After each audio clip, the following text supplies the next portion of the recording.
নমস্কাৰ ছাত্ৰ ছাত্ৰীসকল and welcome you all to my channel let's learn with Anjuma. আজি আমি আলোচনা কৰিম CBSE ক্লাছ 10ৰ অসমীয়া চিলেবাছখনৰ কেনেধৰণেনো অসমীয়া চিলেবাছখন বনাইছে আৰু তোমালোকৰ বাবে কি কিনো বস্তু এড কৰিছে তাকে আমি আলোচনা কৰিম। এতিয়া আমি চাওঁ অসমীয়া চিলেবাছখনতনো আছে কি কি। তোমালোকৰ এইবাৰ পৰীক্ষাবোৰ কি কৰিব, এইবাৰ পৰীক্ষাবোৰ তোমালোকৰ দুটা ষ্টেজত পাতিব। প্ৰথম ষ্টেজত কি কৰিব, কেৱল মাত্ৰ MCQ আহিব আৰু দ্বিতীয় ষ্টেজত কি হ'ব, দ্বিতীয় ষ্টেজত তোমালোকক লিখিবলৈ দিব। গতিকে প্ৰথম পৰীক্ষাটো হয়তো নৱেম্বৰ ডিচেম্বৰৰ ভিতৰতে হ'ব আৰু ছেকেণ্ড পৰীক্ষাটো যিটো হ'ব সেইটো মাৰ্চ এপ্ৰিলৰ ভিতৰত হ'ব বুলি CBSE কৈছে। ঠিক আছে, এতিয়া আমি চাওঁ অসমীয়াৰ যিখন ক্লাছ 10ৰ চিলেবাছ সেইখন আমি চাই লওঁ। সেই চিলেবাছখনত আমাক কেইটা ইউনিট দিছে, এটা, দুটা, তিনিটা, চাৰিটা, পাঁচটা ইউনিট দিছে। ঠিক আছে, এতিয়া পাঁচটা ইউনিটৰ 1 নম্বৰ ইউনিটটো আমি চাওঁ। 1 নম্বৰ ইউনিটটোত কি দিছে, ৰিডিং দিছে। ৰিডিংটোত আকৌ কি ধৰিছে, কৈছে যে বোধ পৰীক্ষণ মানে কম্প্ৰিহেনশ্যন। ইয়াতে মাৰ্কছ কিমান আছে, 8 আছে আৰু নাম্বাৰ অফ পিৰিয়ড মানে স্কুলত তোমালোকক কেইটা পিৰিয়ডত এইটো শেষ কৰিবলৈ কৈছে, এইটো বোধ পৰীক্ষণটো 12টা পিৰিয়ডত শেষ কৰিবলৈ কৈছে। এতিয়া ইউনিট 2ত আছে লিখন কলা। লিখন কলা মানে ৰাইটিং স্কিল। গতিকে ইয়াত নম্বৰ কিমান আছে, 10 নম্বৰ আছে আৰু এইটো কেইটা পিৰিয়ডত শেষ কৰিবলৈ কৈছে, এইটো নাম্বাৰ অফ পিৰিয়ড দিছে 28টা পিৰিয়ডত শেষ কৰিবলৈ কৈছে। ইউনিট 3-এ কি কভাৰ কৰিছে, গ্ৰামাৰ কভাৰ কৰিছে। গ্ৰামাৰ কভাৰ মানে ব্যাকৰণৰ নম্বৰ কিমান আছে, 12 নম্বৰ আছে আৰু ইয়াতে পিৰিয়ড কেইটা দিছে, 25 পিৰিয়ডৰ ভিতৰত তোমালোকক এইটো স্কুলত শেষ কৰিবলৈ কৈছে। এতিয়া ইউনিট 4-ত আছে প্ৰ'জ মানে গদ্যত তোমালোকক কিমান নম্বৰ দিছে, 5 নম্বৰ দিছে। ঠিক আছে, আৰু এইটো কেইটা পিৰিয়ডত CBSE শেষ কৰিবলৈ কৈছে, 12টা পিৰিয়ডত শেষ কৰিবলৈ কৈছে। এই যে ইউনিট 4-ৰ টেক্সট বুক, এইখন টেক্সট বুকৰ পৰা তোমালোকৰ যিখন সাহিত্য চয়নিকা কিতাপখন আছে তাৰ পৰা তোমালোকৰ গদ্য আহিব আৰু ইয়াত কেইটা পিৰিয়ড দিছে, 12টা পিৰিয়ডত এইটো শেষ কৰিবলৈ দিছে। আমি এখন আলোচনা কৰি থকা চিলেবাছখন হ'ল কি, এইখন টাৰ্ম 1ৰ চিলেবাছ। ঠিক আছে, এইখন হ'ল আমাৰ টাৰ্ম 1ৰ চিলেবাছ। ঠিক আছে, নেক্সটটো হ'ল তোমালোকৰ আহিব ইউনিট 5-ত কি আহিব, এইখনো টেক্সট বুকৰে হয়। এইটো টেক্সট বুকৰ আৰু তোমালোকৰ পদ্য আহিব। পদ্য হয়তো দিছে যে অকল বৰগীতটোৱে দিছে, বেছি টান নহয়।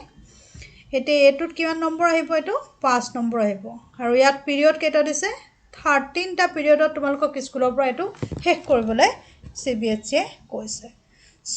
অল টোটেল তোমালোকৰ নাম্বাৰ কিমান আহিব, মাৰ্কছ আহিব, পেপাৰ যিখন তোমালোকৰ পেপাৰ আহিব টাৰ্ম 1-ত সেইখন পেপাৰৰ মাৰ্কছ কিমান হ'ব, 40 হ'ব। ঠিক আছে, তাৰপিছত ইণ্টাৰনেল এছেছমেণ্টত কিমান কভাৰ কৰিব, 10 নম্বৰ কভাৰ কৰিব। 10 নম্বৰটো কেনেধৰণে দিব, ছাবজেক্ট এনৰিচমেণ্ট এক্টিভিটি, যিবোৰ এক্টিভিটি তোমালোকক স্কুলৰ পৰা তোমালোকৰ ছাৰ বাইদেৱে কৰিবলৈ দিছে, সেই এক্টিভিটিবিলাকৰ ওপৰত ভিত্তি কৰি তোমালোকক 5 নম্বৰ দিয়া হ'ব আৰু যিখিনি তোমালোকৰ পিৰিয়ডিক টেষ্ট লৈ আছে সেইখিনিৰ ওপৰত ভিত্তি কৰি তোমালোকক 5 নম্বৰ দিয়া হ'ব। গতিকে অল টোটেল তোমালোকৰ নম্বৰ কিমান হ'ল, 90 হ'ল।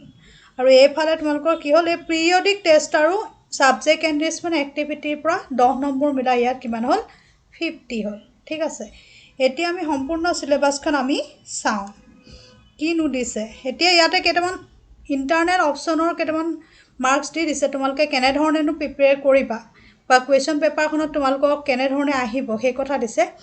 এটা ছেকশ্যন 8 কি দিছে, reading there will be no' options, all direct questions.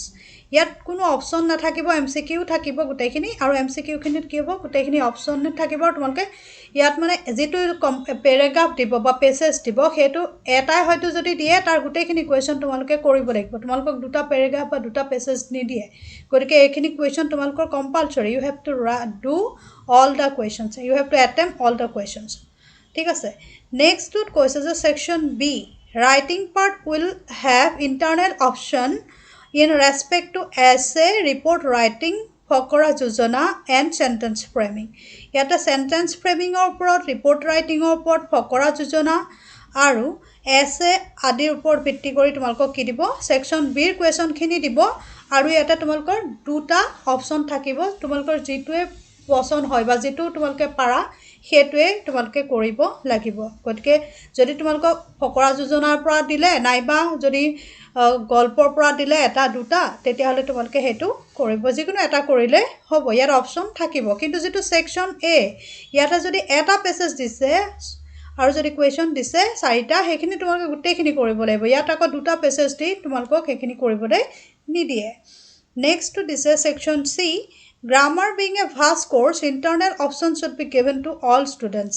ইয়াতে কৈছে grammar being a vast course. গ্ৰামাৰটো এটা বৰ ব্যাপক এটা পৰিসৰৰ এটা বিষয় হয় গতিকে ইয়াত কি হৈছে তোমালোকক ইণ্টাৰনেল অপশ্যন দিয়া হ'ব যদি মানে গ্ৰামাৰৰ আমাক এটা ছেকশ্যন ভাগ কৰি দিছে পিছত চালে আমি গম পাম যিখিনি ছেকশ্যন ভাগ কৰি দিছে তাৰ ভিতৰত হয়তো তোমালোকক অপশ্যন দি পেলাই এইখিনি কৰিবলৈ দিব ঠিক আছে ছেকশ্যন ডি Section D কি কভাৰ কৰিব in the textbook part it is desired that the students should go through the medieval and ancient literature keeping this in view prose and poetry have been selected from the prescribed textbook assigning 10 marks separately for the both part prose and poetry optional questions should be set from all the chapters for convenience of the learners In the textbook part, it is desired that the students should go through the medieval and ancient literature. মধ্যভাগৰ আৰু পুৰণি যিখিনি সাহিত্য আছে সেইখিনিৰ ওপৰত ভিত্তি কৰি পেলাই তোমালোকৰ এই ষ্ট্ৰাকচাৰটো বনোৱা হৈছে ইয়াতে তোমালোকক এটা প'ৰ্চৰ পৰাও কুৱেশ্যন আহিব আৰু পয়েট্ৰিৰ পৰা মানে কবিতাৰ পৰাও কুৱেশ্যন আহিব গদ্য আৰু কবিতাৰ পৰা দুইটাৰ পৰা কুৱেশ্যন আহিব ইয়াতে তোমালোকৰ কিমান মাৰ্কছ দিছে 10 মাৰ্কছ দিছে ছেপাৰেটলি গতিকে তোমালোকে কি কৰিব লাগিব ইয়াতে তোমালোকৰ অপশ্যন থাকিব গতিকে ইয়াত 10 মাৰ্কছ টোটাল 10 মাৰ্কছ দিছে 5 দিছে ইয়াত 5 মাৰ্কছ দিছে আৰু 5 মাৰ্কছৰ ওপৰত তোমালোকক হয়তো কি কৰিব 4-5টা বা 6টা 10টা কুৱেশ্যন দিব পাৰে আৰু তাৰ ভিতৰত তোমালোকক অপশ্যন থাকিব তোমালোকে কৰিব পাৰিবা কিন্তু প্ৰথম যেটো আমাক ইন্টাৰনেল সেকশন এ দিছে ইয়াত কোনো তোমালোকে অপশ্যন নোপোৱা তোমালোকক যেটো পেছেজ দিব সেই পেছেজটোৱে তোমালোকে পঢ়িব লাগিব আৰু তাত দিয়া কুৱেশ্যন আনসাৰখিনি তোমালোকে কৰিব লাগিব ইয়াতে খালি কি হ'ব যেটো তোমালোকৰ টাৰ্ম 1ৰ এক্সাম হেতু যেহেতুকে এমসিকিউ বেসড হ'ব গতিকে তোমালোকে এমসিকিউ যিবিলাক মানে অপশ্যন দি দিয়া থাকিব তোমালোকে পেছেজটো পঢ়ি পেলাই বুজি পাই পেলাই সেইখিনি অপশ্যন এটেম্প কৰিব লাগিব শুদ্ধ উত্তৰটো বিচাৰিব লাগিব এতিয়া আমি চাও সম্পূৰ্ণ সিলেবাসখন যিখন টাৰ্ম 1ৰ কাৰণে যিখন সিলেবাস দিয়া আছে সেইখন আমি চাই লওঁ কেনে ধৰণে দিছে সেকশন ইয়াতে ওপৰত যেহেতুকে তোমালোকক কিমান মাৰ্কস হ'ব সেইখিনি দিয়ে দিছে ইয়াত আমি কেনে ধৰণে দিব কুৱেশ্যনখিনি কি দিব আমি সেইখিনি চাওঁ সেকশন এত মই ইতিমধ্যে কৈছো বোথ পৰীক্ষণ মানে কম্প্ৰিহেনশন ইয়াতে তোমালোকক এটা পেছেজ দিব আৰু সেই পেছেজটোৰ পৰা এটা কুৱেশ্যন দিব এটা নহয় কেইবাটাও কুৱেশ্যন দিব ইয়াতে মাৰ্কস কিমান দিছে 8 নম্বৰ মান দিছে হয়তো ইয়াত কিমান মাৰ্কস দিছে 8 নম্বৰ দিছে গতিকে ইয়াত আমাক কিমান মাৰ্কস দিলে ইয়াৰ পৰা তোমালোকৰ 8 নম্বৰ তোমালোকৰ আহিব ঠিক আছে 8 মাৰ্কস আহিব গতিকে এটা আনচিন পেছেজ আৰু 8 নম্বৰৰ কুৱেশ্যন দিব আৰু সেই কুৱেশ্যনখিনি তোমালোকে কৰিব লাগিব আৰু পেছেজটো সেই সময়তে পৰীক্ষাত পঢ়ি পেলাই তোমালোকে কৰিব লাগিব গতিকে তোমালোকৰ দায়িত্ব হ'ল যে তোমালোকে এতিয়াৰ পৰা অসমীয়া বিষয়ত ভালদৰে পঢ়া-শুনা আৰম্ভ কৰা যাতে সোনকালে পঢ়ি সোনকালে বুজি পায় সেই কুৱেশ্যন আনসাৰখিনি কৰিব পাৰা ঠিক আছে নেক্সট প্ৰশ্নটো সেকশনটো হল সেকশন বি ইয়াতে তোমালোকক কৈছে যে লিখন কলা মানে ৰাইটিং স্কিল চাব তোমালোকে কেনে ধৰণেনো ৰাইটিং কৰিব পাৰা সেই বিষয়ে চাব ইয়াত আমাক কুৱেশ্যন আমাক নম্বৰ দিছে কিমান ইয়াত আমাক নম্বৰ দিছে 10 কিমান নম্বৰ দিছে লিখন কলাত আমাক নম্বৰ দিছে 10 মাৰ্কস দিছে 10 মাৰ্কস দিছে আৰু ইয়াত কি কভাৰ কৰিছে ইয়াত কভাৰ কৰিছে গল্প লিখন story writing ওকে এতিয়া আমি আহো গল্প লিখন বা story writing আৰু ৰচনা এছে আদৰ্শমূলক ইয়াতে তোমালোকক দুটা অপচন দিছে এটা হল গল্প লিখন আৰু এটা ৰচনা এই দুটাৰ ভিতৰত তোমালোকক কি কৰিব 10 নম্বৰৰ এমসিকিউ খুদিব আৰু যত হয়তো তোমালোকে লিখিব নালাগে কিন্তু তোমালোকে কি কৰিব লাগিব এমসিকিউ খিনি উত্তৰ দিব লাগিব গতিকে গল্প লিখনৰ ওপৰত তেওঁলোকে হয়তো এমসিকিউ বনাই দিব আৰু তোমালোকে সেই এমসিকিউ খিনি কি কৰিব লাগিব বিচাৰি পেলাই গল্পটো সম্পূৰ্ণ কৰিব লগা হ'ব পাৰে নাইবা ৰচনাখনৰ ওপৰত তোমালোকক খুদিব পাৰে ৰচনাখনৰ কোনোবা এখন মানে ৰচনা এখন লিখাৰ কি ষ্টেজ থাকে, কি ভাগ থাকে, ৰচনা এখনৰ প্ৰথমখিনি কি বুলি কয়, দ্বিতীয়খিনিক কি বুলি কয়, মাজৰখিনিক কি বুলি কয়, কেনেধৰণে আমি এৰেঞ্জমেণ্ট কৰোঁ, সেই কথাখিনি আমাক ৰচনাৰ ক্ষেত্ৰত সুধিব পাৰে। নাইবা কিবা মানে আদৰ্শমূলক ৰচনা বুলি যেতিয়া কৈছে, আদৰ্শমূলক ৰচনা দি পেলাই, আউটলাইন দি পেলাই তোমালোকক হয়তো অপশ্যন দি পেলাই সেই ৰচনাখন সম্পূৰ্ণ কৰিবলৈও দিব পাৰে। ইয়াতে মাত্ৰ নম্বৰ কিমান আছে? 5 নম্বৰ আছে। এতিয়া হ'ল ফকৰা যোজনা। ফকৰা যোজনা মানে কি? প্ৰভাৰ্ব। এইখিনি কৰিবলৈ হ'লে তোমালোকৰ ওচৰত এখন কিতাপ থকাটো খুবেই প্ৰয়োজনীয় কথা। কিতাপখনৰ নামটো কি? আমাৰ কিতাপখনৰ নামটো হ'ল ৰচনা বিচিত্ৰা ধৰ্মসিংহ ডেকা। এইখন তোমালোকৰ প্ৰেছক্ৰাইব বুক হয় ৰচনাৰ কাৰণে আৰু ব্যাকৰণৰ কাৰণে, গতিকে তোমালোকৰ ওচৰত এইখন কিতাপ থকাটো খুবেই দৰকাৰ। ইয়াতে লিখিছে প্ৰভাৰ্ব চিৰিয়েল নম্বৰ 16 to 13। এতিয়া তোমালোকে কি কৰা, তোমালোকৰ যিটো ফকৰা যোজনা বুলি আছে সেইটো উলিয়াই লোৱা। উলিয়াই ল'লে তোমালোকে দেখিবলৈ পাবা কি কৈছে যে 16 to 30লৈকে তোমালোকক কৰিবলৈ দিছে।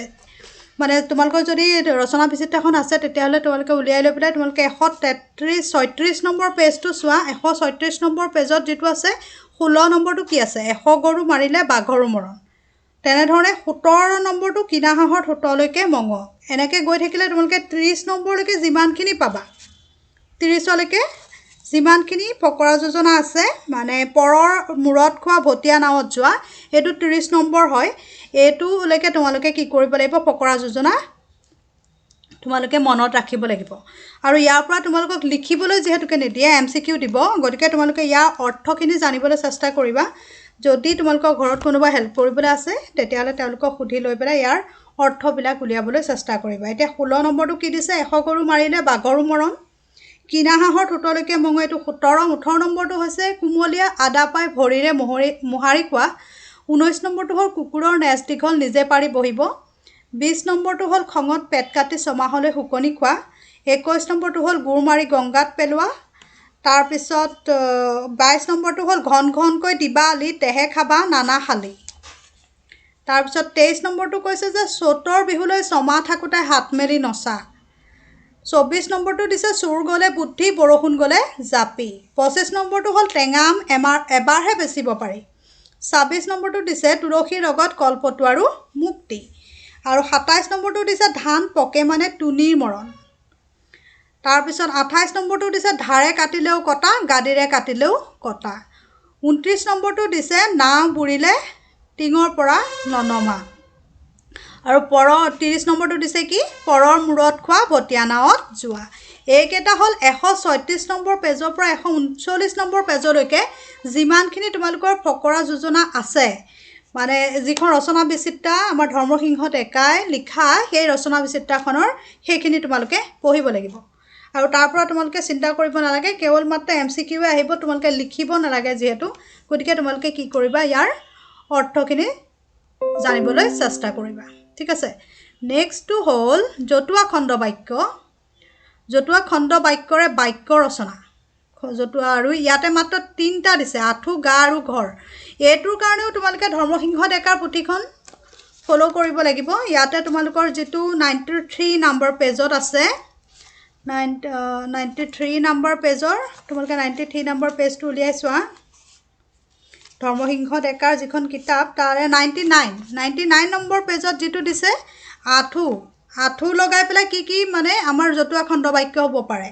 আঁঠু কাহ, আঁঠু ল, আঁঠু চুঙা আদি এইকেইটা ইয়াত দিয়া আছে।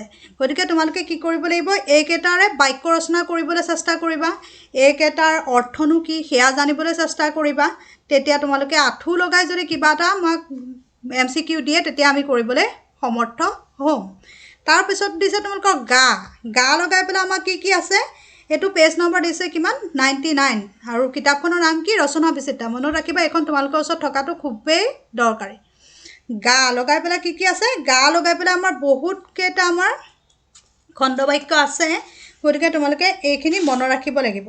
ইয়াত গা কৰ, গা ধৰ, গা ৰ, গা উঠ, গা এৰা দে, গা বাইচা, গা ঘেলা, গা পাতি ল, গাত ল, গা টেঙা, গাত দে, গা চু, গাত হাত দে, গা জোৰ পৰ, গা যোৰা, গা টঙা, গা সাৰ, গা লগাই কৰ গা দাঙি ক গা গধুৰ গা ৰাইজাই কৰ গা চাই ফুৰ গা তোল গা নচুৱাই ফুৰ গা জোৰা গা ৰাখ গা দুখা গা থ গা আছে গা নাই আদি।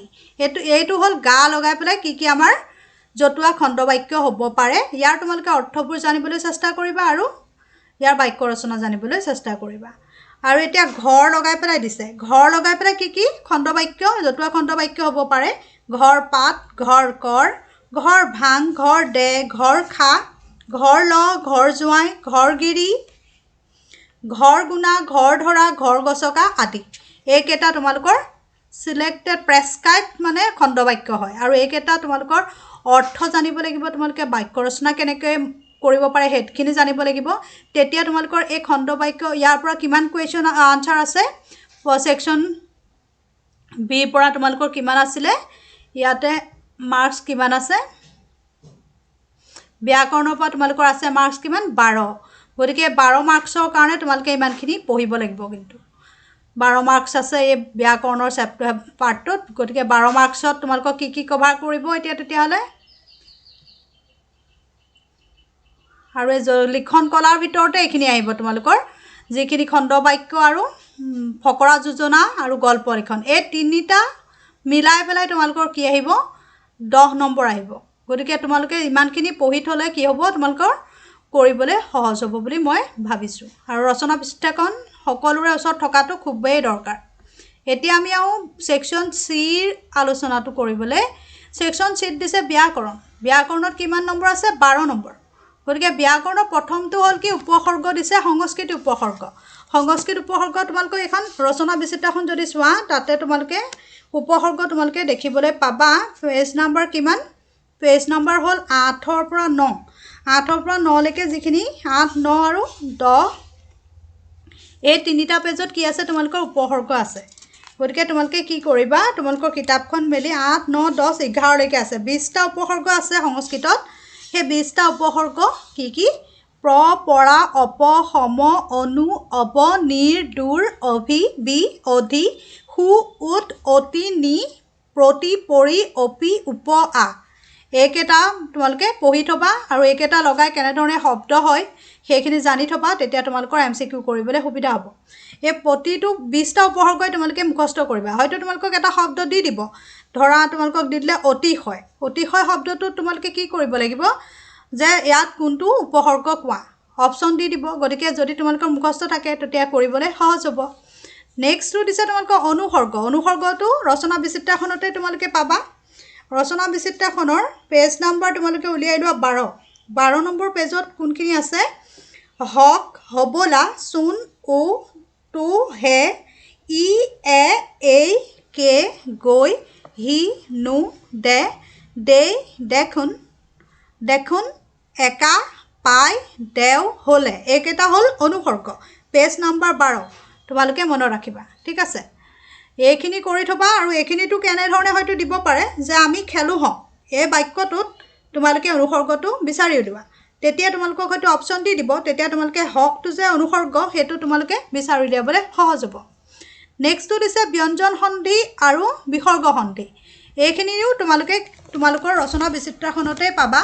ৰচনা বিচিত্ৰাখনৰ পেজ নাম্বাৰ কোনটো হ'ব ইয়াত মই কৈ দিছোঁ। পেজ নাম্বাৰ হ'ল ৰচনা বিচিত্ৰাখনৰ পেজ নাম্বাৰ 16ৰ পৰা 22লৈকে যদি তোমালোকে চোৱা তেতিয়া তোমালোকে কি পাবা এইটো ব্যঞ্জন সন্ধি আৰু বিসৰ্গ সন্ধিৰ বিষয়ে পাবা। এইখন কিতাপৰ উপৰি আৰু যদি বেলেগ কিতাপ তোমালোকে ফ'ল' কৰা তেতিয়াহ'লে ব্যঞ্জন সন্ধি আৰু বিসৰ্গ সন্ধিৰ ওপৰত তোমালোকৰ ভাল নলেজ হ'ব বুলি মই ভাবোঁ। ব্যঞ্জন সন্ধি আৰু বিসৰ্গ সন্ধি কিমান নম্বৰ পেজত আছে 20 আৰু 21 নম্বৰ পেজত আছে। গতিকে এইখিনি তোমালোকৰ MCQ হিচাপে আহিব। ঠিক আছে নেক্সটটো চাওঁ। নেক্সটটো দিছে কি বাক্য পৰিৱৰ্তন সৰল বাক্য যৌগিক বাক্য আৰু জটিল বাক্য।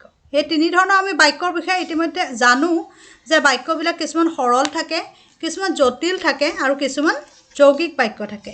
এতিয়া তোমালোকক যদি MCQ দিয়ে তেতিয়া হয়তো তোমালোকক দিব যে তলত হয়তো 4টামান বাক্য দি দিব আৰু সেই 4টা বাক্যৰ পৰা তোমালোকক কোন এইটো কি বাক্যনো সৰল নে যৌগিক নে জটিল তেনেধৰণে হয়তো প্ৰশ্ন সুধিব পাৰে। গতিকে তোমালোকে এইটো জনাটো খুবেই দৰকাৰ। ইয়াৰো তোমালোকৰ কি আছে তোমালোকৰ কিতাপখনত এইখিনিও তোমালোকে পাবা বুলি মই ভাবিছোঁ যদি নোপোৱা তেতিয়াহ'লে বেলেগ গ্ৰামাৰৰ কিতাপ তোমালোকে চাই ল'বা ঠিক আছে ওকে নেক্সটটো আছে তোমালোকৰ প্ৰ'জত গদ্য আছে গদ্য মাত্ৰ এটাই দিছে ছাত্ৰ জীৱন আৰু সমাজ সেৱা মাত্ৰ এটা গদ্য এই গদ্যটো পঢ়ি পেলাই যিমান পাৰা সিমান আয়ত্ত কৰিবলৈ চেষ্টা কৰিবা তাৰ অৰ্থখিনি আৰু কোনে লিখিছে লিখকৰ ৰচনাৱলীখিনিও চাবা কাৰণ তাৰ পৰাও হয়তো কুৱেশ্যন দিব পাৰে তাৰপিছত ছাত্ৰ জীৱনৰ ওপৰত যিমানখিনি আমাক শ্বৰ্ট কুৱেশ্যন হ'ব পাৰে সেইখিনি তোমালোকে চাবলৈ যত্ন কৰিবা আমাৰ ইয়াত নম্বৰ কিমান আছিলে ইয়াত নম্বৰ আছিলে দুইটা মিলাই পেলাই আমাৰ 10 আছে 5 নম্বৰ আছে ইয়াত মাত্ৰ ঠিক আছে কিন্তু পাঠটো তোমালোকে সম্পূৰ্ণৰূপে আয়ত্ত কৰাটো খুবেই দৰকাৰ নেক্সটটো আছে আমাৰ পয়েট্ৰিত আছে কি পদ্য এটাই মাত্ৰ পদ্য দিছে এটো হ'ল বৰগীতটো তোমালোকক 1 নম্বৰ পাঠ হয় তোমালোকৰ ইয়াৰ পৰাও তোমালোকৰ কিমান আহিব 5 নম্বৰ আহিব ইতিমধ্যে মই এটা ভিডিঅ' বনাই থৈছোঁ বৰগীতৰ ওপৰত দুটা ভিডিঅ' মই বনাই থৈছোঁ তোমালোকে যদি চাবলৈ বিচাৰা চাই ল'ব পাৰিবা বৰগীতৰ ওপৰত যিমানখিনি MCQ হয় সিমানখিনি তোমালোকে জানিবলৈ চেষ্টা কৰিবা যেহেতু বৰগীতটো লিখিছে কোনে মাধৱদেৱে গতিকে তোমালোকে তেওঁৰ ৰচনাৱলীৰ বিষয়েও জানিবলৈ চেষ্টা কৰিবা কেইটা বৰগীত আছে সেইখিনিও জানিবলৈ চেষ্টা কৰিবা অকল বৰগীতটো পঢ়াৰ লগে লগে তোমালোকে লিখকৰ বিষয়েও জানিবলৈ চেষ্টা কৰাটো ভাল হ'ব বুলি মই ভাবোঁ কাৰণ কুৱেশ্যন ক'ৰ পৰা আহিব তাৰ কোনো ঠিকনা নাই তোমালোকৰ চেম্পল পেপাৰ হয়তো CBSE উলিয়াই দিব তেতিয়া তোমালোকে গম পাবা যে কেনেধৰণে কুৱেশ্যনবোৰ আহিব তোমালোকে ৱেবছাইটটো চাই থাকিবা CBSE তেতিয়া তোমালোকৰ এইখিনি আপডেট হৈ থাকিব ঠিক আছে ইয়াৰ কাৰণে আমাক দিছে কি প্ৰেছক্ৰাইব সিলেবাছ টেক্সট বুক কি দিছে Asamiya Sahitya Chayanika published by Assam state text book production and publication corporation limited Guwahati Asamiya Sahitya Chayanika কিতাপখন তোমালোকে পঢ়িব লাগিব এইখন তোমালোকে কিনিবলৈও পাবা দোকানত আৰু স্কুলবিলাকত যিবিলাক আমাৰ অসমীয়া মাধ্যমৰ চৰকাৰী স্কুল আছে সেইবিলাকত আমাক কি কৰে এইখন কিতাপখন ফ্ৰী সাপ্লাই হয় কিন্তু যিসকলে আমাৰ চৰকাৰী স্কুলত নপঢ়ে তেওঁলোকে এইখন কিনিব লাগিব ৰচনা বিচিত্ৰাখন তোমালোকে কিনি ল'বা আৰু একৰ্ডিং টু সিলেবাছ মই যেহেতু কৈ দিছোঁ কোনখিনি আহিব গতিকে সেই ধৰণে তোমালোকে গোটেইখিনি চিন দি লৈ পেলাই পঢ়িবলৈ চেষ্টা কৰিবা এইটো হ'ল আমাৰ টাৰ্ম 1ৰ সিলেবাছ গতিকে আজিলৈ ইমানেই টাৰ্ম 1ৰ সিলেবাছখনে আমি আজি আলোচনা কৰিলোঁ টাৰ্ম 2 সিলেবাছখন আমি পিছৰ এটা ভিডিঅ'ত আলোচনা কৰিম আৰু কেইটামান মই ভিডিঅ' বনাই আনিম যাতে তোমালোকৰ কি হয় যিখিনি কুৱেশ্যন আছে বোৰ্ড পৰীক্ষাৰ ওপৰত কেনেকুৱা কুৱেশ্যন আহিব পাৰে যদি লিখন কলাৰ ওপৰত কেনেকুৱা আহিব পাৰে এনেকুৱা ধৰণৰ এখন মই চেম্পল পেপাৰ বনাবলৈ চেষ্টা কৰিম তোমালোকে কমেণ্ট কৰি জনাবা আজিলৈ আহিছোঁ